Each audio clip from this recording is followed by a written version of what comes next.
There's a clear link between mental strength and the ability to not only find a job, but also to keep a job. Something very similar can be seen in institutions that offer higher education. Those students who have good mental strength are far more likely to get good grades and complete their studies, whereas those lacking in mental strength are far more likely to drop out along the way. End quote, Gregg Swanson. Welcome back to the show, ladies and gentlemen, boys and girls, heroes and villains. I'm your host, Deshaun Fauntleroy. I know your time is precious, so we're going to get right into today's show. In today's show, the big idea is Coach Gregg Swanson, a clinical hypnotherapist, neurolinguistic programming practitioner, life strategies coach, certified personal trainer, MMA coach, guerrilla marketing coach, and firewalking facilitator. Without further ado, I want to bring on Coach Gregg Swanson to the Sports Mastery Podcast Show. Coach Swanson, tell us what you're up to and tell us a little bit more about your business. Deshaun, thank you so much. Well, first, I want to really appreciate you reaching out and touching base with me. You're doing some great work, and I'm proud to be a part of this podcast. It's wonderful. So I just wanted to reach out and say thank you. I appreciate it, man. So some of the things that I do, amongst other things that you've listed there, I look at myself as a mental strength expert. Part of that is because mental strength, when we look at self-mastery, whether it's in schools, whether it's in work, whether it's in sports, self-mastery, it all has to start with the mind. At least that's my position on it. And when we can develop our mental strength, we can accomplish basically almost anything. And so that's where my focus is on. And I'm out here in beautiful Bend, Oregon, right down the street from you. That's very correct, man. I found you on iTunes, as you know, and then as I was going through your profile on your website and everything, I realized that you were in Bend, and I'm like, man, this would be incredible to get somebody on, of your caliber in my own backyard. Yeah, it's funny how the universe connects us, right? It really is. I want to say to the audience, if you're here, I know why.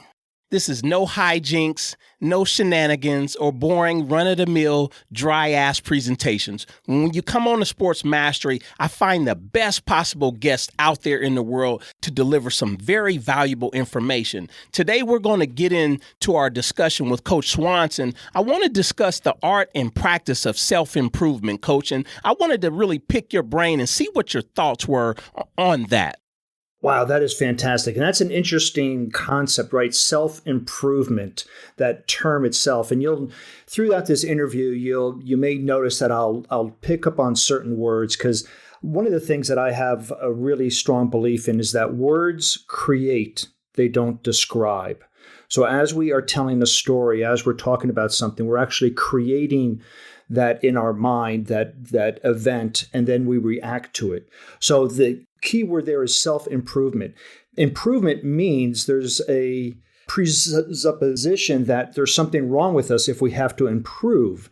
So I like personal development, personal growth, those type of things. And so it's not to criticize your word self-improvement, but I think when we look at improving ourselves, we automatically think there's something wrong with ourselves.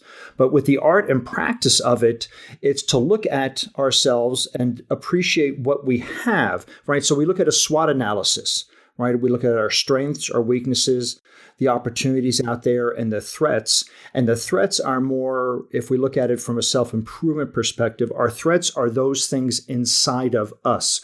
What is keeping us back from achieving our highest goal?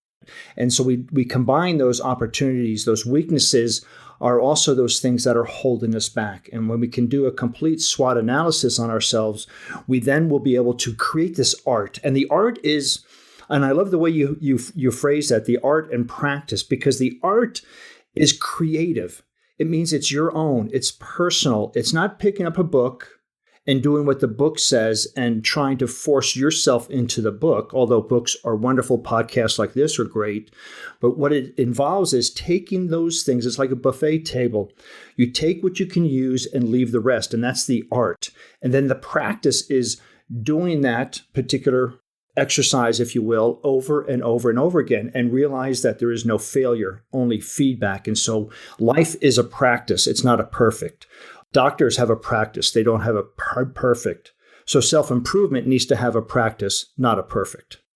Man, I agree 100%. You know, it's interesting. Parents, coaches, athletes, if you're listening to this, you have to remember that words carry power. And what Coach Swanson is discussing here is that we can say self-improvement, but the better word and the better energy is personal development. And sometimes athletes, you have to listen when parents are trying to help you and coaches are trying to help you. If they might say self-improvement, we're really discussing personal development. So keep that in mind. Coach Swanson, playing the victim. What's your thoughts on that? I mean, it's happened in life. I've played the victim before. You've probably done it before. Sometimes we like to blame, complain, and defend. What are your thoughts on people that play the victim or how to get past that? Wow, Deshaun, you've hit on a big subject for me. As more recently in my coaching career and talking with friends, it's so obvious that so many of us have been programmed by news, by commercials, by other things to play the victim. And that means not taking responsibility for our life, not taking responsibility for our results, and not taking responsibility on how we respond to them. So we can be an event where, let's just say we get into a car accident, gosh forbid. I'm not saying that it's an accident, but we can control how we respond to that accident. And if we go, this person made me feel bad, now my day is ruined, now we're playing the victim. And the victim disempowers us. And when we start to play the victim, and it's so easy, you're right, Deshaun, it's so easy to slip into this victim mentality, this victim mode, because we just kind of go, well, the rain isn't here or the rain is here, so I can't play on the field and my coach isn't here. And we start giving our power away to external events, external people. And when we do that, we play the victim. And when we play the victim, we give away our power, so we can't change that. So part of it is looking what you can do. So there's a great book out called The Oz Principle. And it's based on The Wizard of Oz, and it's mainly for business. But they talk about accountability and moving from the victim to the, I will call it the warrior. Their question that people they ask themselves is, what else can I do to rise above my circumstances to get the results that I want? You want to know something, Coach? And I want to say this again. Athletes, parents, coaches, if you're listening to this, the big takeaway over the last couple of minutes when you're listening to Coach Swanson is that when you play the victim, you disempower yourself. And when you play the victim, you take away opportunity. When you play the victim, you put yourself in a position of less than. You put yourself in a subservient position. So keep that in mind. Let's get away from blaming, complaining, and defending behaviors that aren't conducive to you being successful or enhancing your personal development. Exactly. I just want to give one example. I mean, it's from a sports example. I think OTAs or mini camps started a couple of weeks ago. Well, I know they did. And there was a gentleman who was going to Buffalo, I don't think he was a rookie, but he was a veteran going to Buffalo, and he was trying to get a connecting flight through Chicago. Well, his connection flight was canceled. It would have been very easy for him to call the coach and go, hey, listen, my flight got canceled. I can't make it. You know what he did, right? You remember the story. He rented an Uber that drove him from Chicago to Buffalo for over $350. He gave him, I think, a $300 tip, but he did what was necessary. He rose above his circumstances to get the results he wants. So that's the same thing with any young athletes here. If your parents can't drive you to practice, get on a bicycle, get on a skateboard, get on a scooter, call up your friends, take public transportation, do whatever it takes to get the results that you want. You know what, man, I'm glad you mentioned that last part, take public transportation, because I'm in the city here and I've also heard the excuses. I don't have a ride. My mom couldn't take me. Get on the bus, get on the Max, and I've heard that Portland, Oregon has like the best public transportation system in the country. So there's no excuse when you're listening to Coach Swanson not to make it, especially in the city that we live in. I want to transition to the F-bomb. I want to transition to the F-bomb. And I'm talking about fear. Yep. Real life fear. So what's been your practice on fear and how you've helped athletes in the past and how you've seen that hold people back and then be able to get past those fears? Right. So there is this fear or there's this danger that we can face. So if we're out walking in the jungle and a lion comes around, we can have it. It's dangerous. And that type of danger and fear is good for us. It's healthy. It keeps us alive. But what happens with many athletes and just other folks, we have fear. And what this fear is mentally rehearsing an outcome that we don't want. So we've all heard these silly little things, fear, what fear stands for and stuff. But fear really is the anticipation of pain. So if we look at anticipating, that means we are thinking about creating a result that we don't want. And here's the key, it's a story. It's just a story we're telling ourselves. Well, I'm afraid I'm going to drop the ball. I'm afraid I'm not going to get picked. I'm afraid this. All it's a story. You can create the same thing. It's a 50% story for fear, or it's a 50% story of empowerment. You can say, you know what? I'm going to get picked. I am going to get picked. I'm going to catch that ball. I'm going to run. I'm going to hit the ball, right? So the fear, we have to understand that fear is mentally rehearsing an outcome that we don't want. Now sit with that for a little bit and think about it, because you have a choice. It's your thoughts. You're controlling them. You can have a thought of fear, or you can have a thought of empowerment, and that is realizing an outcome. So what I usually do with clients is if they come to me and they're afraid of something, I'm afraid I'm not going to get the job. I'm afraid I'm not going to be picked for the team. I go mentally rehearse what the successful outcome that you want. 2 minutes after that successful outcome, how are you going to feel? And they go, oh, I feel great. I feel happy. I'm going, great, then continue to do that, because that's the opposite of fear, right? You're mentally rehearsing an outcome that you do want. I think it's very, very interesting, some of the things that you were discussing earlier. And then when we get to this subject of fear, it's okay to make mistakes. It's okay to fail. It's okay to start something and maybe it doesn't work out. But the important thing is, what can you learn from it? And then accept responsibility for your actions. And then you can get better and move on past your fear. And I've heard it in the past. I'm sure you've heard this, Coach. If you fear something, go do the thing that you fear, so then you can get past that. If you're scared of heights, go to the top of a building and look off. Do you have any other examples of that in terms of facing your fears? Wow. I mean, there are so many, Deshaun, and you're right. When we look at it, many times we're afraid to do something. And here's the thing is, as we get older, as people put more pressure on us. So like when we're really young, we're going to go out there and try anything. We're going to ride the bike. We're going to try to jump on a trampoline. We're going to try to do whatever. And we never even think about failing. Although all we've done in the beginning is fail, but we haven't failed and quit. We failed and learned and kept on going. But the challenge is, as I'm going to just say more pressure, although pressure is only external. It's only internal. There is no external pressure. But the more we accept that people expect more from us, we don't want to let them down. This is very true with young athletes. We don't want to let our parents down. We don't want to let our team down. So we're afraid to attempt something, because if we attempt something new, we're going to let them down, and we own that part of it. But what you said is very powerful, is that when we can do an action, get the result, analyze it, and say, hey, there's no failure, there's only feedback, and then correct and continue and move on, that will help eliminate that fear. But we have to understand where that fear comes from in order to slay that dragon. And often it's a story that we make up.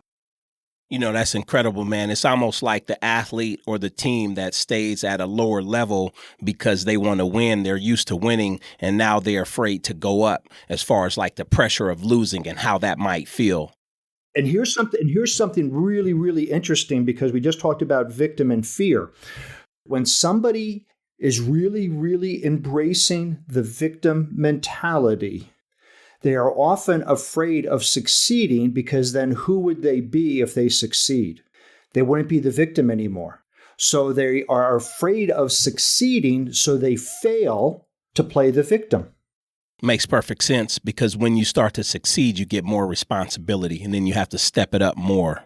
Right. And then who are you? So if we identify with the victim at an unconscious level and we start to succeed, all of a sudden we're not the victim, but we don't have the ability, except for through podcasts like yourself and coaches like yourself. Generally speaking, athletes don't have the ability to embrace a new identity to replace that victim. So this is where so there's going to be a fear of success and a fear of failure. That's incredible, man. You know what, you were reading my mind, because you get stuck in the identity. And then sometimes even athletes, they just identify with being athletes, but no, you're actually a student too. And there's going to be a career after sports. One day the ball's going to stop bouncing. The crowd's going to go away. You're not going to be able to kick a soccer ball or get on the hardwood court, or the football season ends. You know what I mean? Yep, exactly. And that's a side topic, is that identity. I am an athlete. I am a student. No, you're more than that. Anybody who's more than that, you're more than, an interviewer. You're more than a coach yourself, Deshaun, and you realize that and embrace it. But that's also where fear comes in. If people, especially young players, identify with what they do, there's a lot of fear that's going to come up. If I'm not successful, if I don't get to a D1 school, I'm afraid I'm not going to be able to be good enough, or whatever it might be. So they have identified with their role in sports as opposed to who they are as a person. And that also drives a lot of fear. You know what, that whole D1 thing, that could be a whole episode between me and you right there, man. I'm not going to digress. Let's talk about leadership development, Coach, and what systems and strategies do you use to help the young student athlete or the CEO or anybody that you're working with to increase that, to become more? Well, that's a great question, and it's all unique. And again, there's a lot of great books out there about that. But part of leadership development, and I'm reading a book now by Navy SEAL, it's called Extreme Ownership. And that's one of the key things that I've been coaching with folks, with leaders on, whether it's small business owners or athletes, is that they have to own their own results, right? So leadership development is the opposite of victim mentality, and they have to own it. And if you're a coach, you have to own the results of your entire team. It's you who's doing it. If you're a player, you have to own the results of your specific position. It's not the quarterback's, it's not the pitcher's fault, it's not anything. You have to own it. And that's part of being a leader.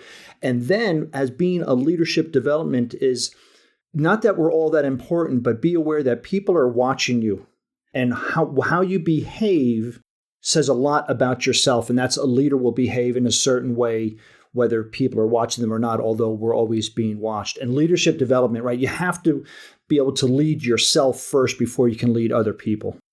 Yes, I agree 100%. So just remember, with the leadership development, playing the victim, getting over fear, it all goes back to accepting responsibility.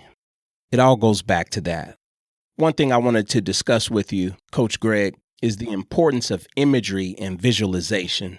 What are some of your thoughts on that for the student athlete?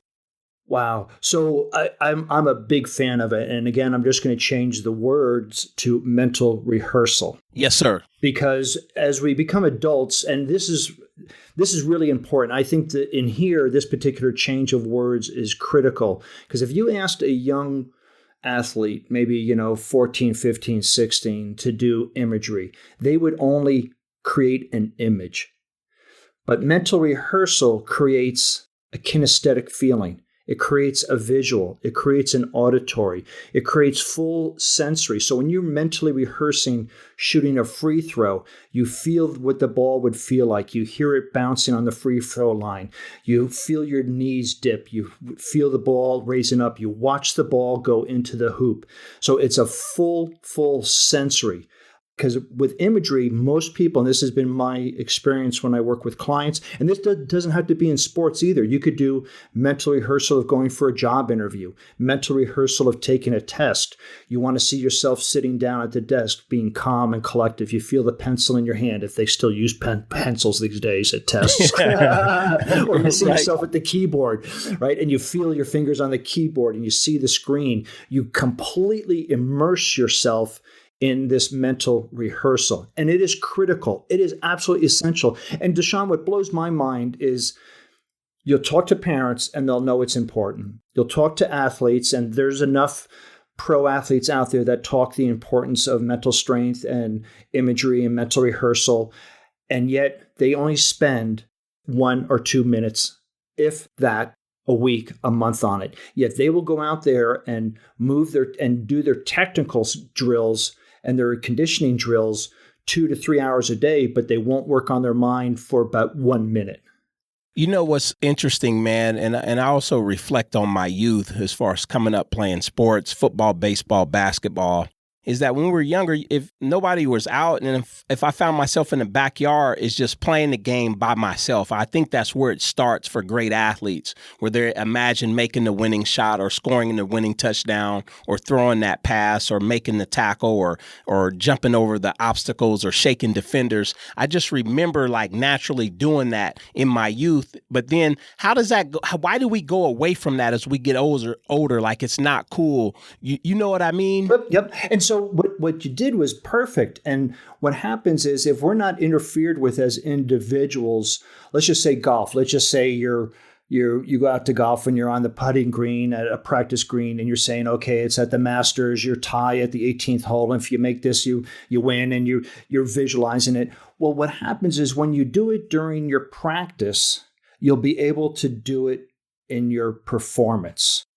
And what happens is coaches and parents, what the problem is, they think that it just takes 2 minutes of mental practice to change a lifetime of bad behavior or a lifetime of bad techniques. And they don't understand that however long it took somebody to develop a technique, it's going to take that long to develop a mental habit. So many coaches, one, don't believe in it still these days as mental rehearsal. There are some great coaches out there that do, but there's a lot of them in the D1 and high school that think they know what they're saying about it, but in actuality aren't really working with their students to do that. Because if they don't do it during practice, right? If a coach really believes that it's that important, they would take 5 minutes at the beginning or 5 minutes at the end of every practice and have the entire team mentally rehearse something. But they don't do it. So they don't really believe in it. If they did, they'd be doing it. So what they're doing is they're telling the kids, by not giving it attention, they're saying it's not important. And so then kids, whether it's, again, high school, D1, or even getting into a major team as a rookie, they have been taught by not doing it that it's not important. Yeah, that's incredible. I'm not even going to say anything else. I'll let you have that right there, Coach. You know, as we get into the fourth quarter, that being said, what is one piece of advice that you'd give to a sport coach? Wow. So this is a fantastic question, Deshaun, and it's probably one that could be answered in multiple directions. But here's what I'm going to say, and it's probably going to catch you and many people by surprise. Increase their vocabulary. The reason I say that is coaches, when you give cues. So let's just say that a coach was talking to their team about colors, but all they knew in their vocabulary was red, blue, black, and green. Well, you know, and I know there are so many variations on that. How are you able to get your athlete or the person listening to you to understand the nuances in the colors? That's the same thing with coaching. You have to have a bigger vocabulary as opposed to saying, keep your eye on the ball, swing straighter. These are commands. These aren't coaching. And most coaches just dictate. But if they had a larger vocabulary to explain the result they want, they would be able to articulate that to the students better. For instance, there's a great example. I think keep your eye on the ball is probably a universal coaching quote cue, right? If it worked, it would work all the time, but it hasn't worked because we still use it. So why are we still using a coaching cue that doesn't work? Because they don't know what else to say. So for instance, and this is not an increase in vocabulary, but it's how to use the words differently. Let's say you're a volleyball coach and a player keeps missing the ball. Keep your eye on the ball, keep your eye on the ball. Well, duh, they're trying to play. They would keep their eye on the ball. But then you ask them, what way is the ball spinning when it comes towards you? You don't care which way it's spinning, but the player has to watch the ball in order to know which way it's spinning. Right. And so when we can change the vocabulary, for coaches to change the vocabulary and give different cues, because each person is different. Yes, I know as a team we have to tell the bigger picture of it, but when you start to work, if as this gets back to leadership development, if you as the coach are responsible for the results of the entire team and you have players that aren't up to that particular level, you need to work with them independently. And when you work with them independently, you have to adjust your communications so that they understand what you're saying. It's not them. And this is something from NLP, is that the response you get is the meaning of your communication. So that means that you, as the coach, has to own the responsibility of communicating to your players so that they understand. And so I would say the biggest thing for coaches is to learn maybe a more diverse vocabulary and how to change up their communication. Parents, coaches, if you're listening to this, we have to expand our vocabulary. We have to learn new words. And what that does, it enhances your cueing of what you're trying to teach. Now, Coach Swanson, I can remember particular going back to high school playing baseball. I used to bat leadoff, and you always hear that. Keep your eye on the ball. And then one day I got a cue from my coach. He said, when he's starting to wind up, I want you to widen your eyes like they're the size of quarters. And that was one little cue that helped me, and I started doing it. And I remember certain things to this day. Widen your eyes, you might get an extra second before you might blink, because the facts show that you do lose track of the ball at some point. Right, but the key there though is one, opening your eyes wide reduces the amount of fear you have as well. There's a connection between your eyes and your parasympathetic nervous system. So when you're fearless, so let's just say you're leading off and you got this fear about striking out or whatever, your visions would become very narrowly focused, and you're not going to be able to see things as clearly as keeping your eyes as wide as quarters. So that was a great cue. Yeah. What's one of your favorite quotes, Coach? Wow. For me, it would be one of the, every facet, every compartment of your mind is to be programmed by you. And if you don't take your rightful responsibility and begin to program your own mind, the world will program it for you. Wow, that's incredible. I'll have to quote that. We'll put that into a PDF or something. Right. And the key there is, again, taking responsibility. It gets back to what you talked about with being the victim. If we allow people to put into us limiting beliefs, doubts, fear, we are giving them our power. And this quote is all about taking back that power ourselves. You want to know something, man, and it's in the Bible. I'm not very religious. I did grow up in the church when I was younger, but on my whiteboard it just says, "Ask and it shall be given, seek and ye shall find, and knock and it shall be open." And I relate that to how I met you. I've been turned down. I feel like your podcast wouldn't be a good fit for me right now. Sometimes I don't hear from people, but I'm like, it's a numbers game. Yep. So I wasn't worried when I reached out to you. I didn't have an emotional attachment. Either person's going to say yes or no, they're going to respond or not. And you keep trying, and then you reached out to me, and we got on here fairly quick when you consider our interaction starting last week, man. Yep. So, if you're listening to this out here, sometimes all you have to do is just do the work and just go forward and do it. And great things will happen for you. If you follow your passion and you follow your heart, what I would say is things will connect. And when I got, just a side note, when I got the note from Deshaun, I looked at it and it was just like, great, let's do this. I didn't do the whole bunch of background. I trusted my instincts and my feeling immediately. And here we are. Incredible. Coach, before we close out, what are 3 book recommendations for the student athlete or the coach and the parent? Wow. So one of them, it's maybe more for the parent or for a more mature athlete, and that's by Dr. Joe Dispenza, and it's called Breaking the Habit of Being Yourself. Dr. Joe Dispenza goes into some neuroscience and talks about our addiction to our emotions and how those addictions feed our emotions, which feed our thoughts. So if we're addicted to drama, we're going to create drama in our mind, so those chemicals get released, and then we're going to create drama in our life. So that is one good one. Another one is, and I forgot the author right now, he just passed away, Coaching for Performance, which is great for parents and for teachers. And that's a fascinating one as well. And then, wow, What about one of yours? well, of course. Thank you. I was trying to be, on these podcasts, I try not to be too self-promoting because, then turns people off. So I appreciate you mentioning that. So I have several books out there, but I have one, Mental Strength and Athletic Performance, which I'm very, very proud of. It's both on Kindle and on Amazon. Are they hard copies on Amazon? They are Kindle, but if you go to Create Space, which is a company that is owned by Amazon, you can order a hard copy there. And of course, if anybody needs any information, I'll give my contact out in a little bit. But also, I also have a book, Develop the Mental Strength of a Warrior, and as well as an online course, which I think would be the foundation for anybody, coach, parent, or athlete, to develop that mental strength to continue and persevere through challenging situations. Excellent, man.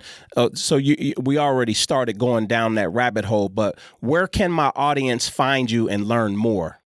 Wow. First of all, I appreciate you letting me, again, be on the podcast and helping you with your message. And my website is warriormindcoach.com. I do most of my activities on the blog, so it's warriormindcoach.com/blog. In there, you'll be able to see some articles that I've written. You'll be able to get on to access my podcast. Send me a contact information if you can't find the books, but that's the best way. I'm also active on LinkedIn and Facebook, and all you got to do is a search for Warrior Mind Coach or Gregg Swanson, and you'll be able to find me with pretty much very ease. Excellent. You heard it here first with Coach Gregg Swanson.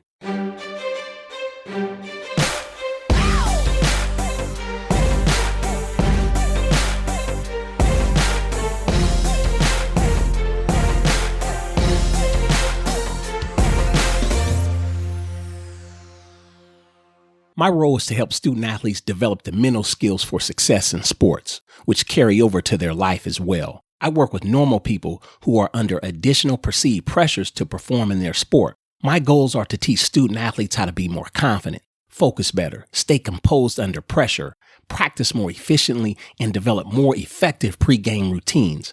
I become an extension of the athlete's support team. Unlike a psychotherapist or psychologist, I do not use couches, prescribe medicines, or work with abnormal behavior. The main difference between my sports mastery program and a psychotherapist is that I work with athletes on sports performance enhancement. I tend not to get into personal challenges such as divorce, breakups, grief counseling, or abnormal behavior. Although those areas of life do affect sports performance, when need be, they are addressed. My philosophy is that you cannot separate the mental from the physical when it comes to performance. After all, decisions, thoughts, images, and feelings drive motor behavior. My goal is to help the student athlete identify barriers to hard work, identify barriers to teamwork, and enhance sports performance by improving mental skills for success. Do you have any doubts about your sport before or during competition? Do you get so anxious that you don't have a calm mind or think straight in competition? Become easily frustrated when things do not go according to plan? So when you consider these questions, the next obvious question is this: when is my sports mastery program needed? The sports mastery program is needed when you maintain doubt about your sport before or during games. You feel anxious or scared when you perform in competition. So how can the student athlete benefit from the sports mastery coaching program? They will have improved focus and the ability to concentrate and manage distractions, develop systems and strategies to increase confidence and eliminate doubts and fears, develop coping skills to deal with setbacks and errors, find the right zone of intensity for their sport. The student athlete will also learn to develop and enhance communication skills. The student athlete will benefit by learning to develop a healthy belief system and identify irrational thoughts. The student athlete would also benefit when they learn to improve and balance motivation for optimal performance, develop confidence post-injury. The student athlete will benefit from my sports mastery program by learning to identify and enter the zone more often. At the end of the day, my sports mastery program does not apply to a wide variety of athletes. This program is for the serious athletes only. Most of my student athletes are in junior high, high school, and college. However, they are highly committed to excellence in seeing how far they can go in their sports. My sports mastery program is not something they need, it's something that they want. These student athletes love competition and testing themselves against the best in their sport. They understand the importance of positive attitude and mental toughness. These student athletes want every possible advantage they can get, including the mental edge over competition. The first thing we do is identify the student athlete's hopes and dreams, pains and fears, and barriers and limitations. This serves as a guideline and helps the student athlete to think about mindset. When we first meet in person or virtually, I ask more questions about mindset and beliefs based on assessment results, so we can develop a complete picture of your mental game. Once the game plan is developed, we will begin our work on mental skills that apply to your current and specific challenges. I present a sports mastery program that is customized to the athlete's individual needs. I always include the core foundation mental skills for all of my athletes. We apply the sports mastery concepts and skills to practice, pre-performance preparation, warm-up routines, and post-performance assessments. The next step is to decide if my sports mastery program is something you want. Not everyone wants to take the time to learn about mindset and how it affects an individual sports performance. I can tell you by participating in my sports mastery program, you'll set yourself apart from other student athletes. I help the student athlete transform, shake their limiting beliefs, silence monkey mind chatter, and equip them with the tools to succeed. Sports Mastery will provide you with the tools to maximize your game in competition and in the classroom. To learn more, visit sportsmastery.com/coaching.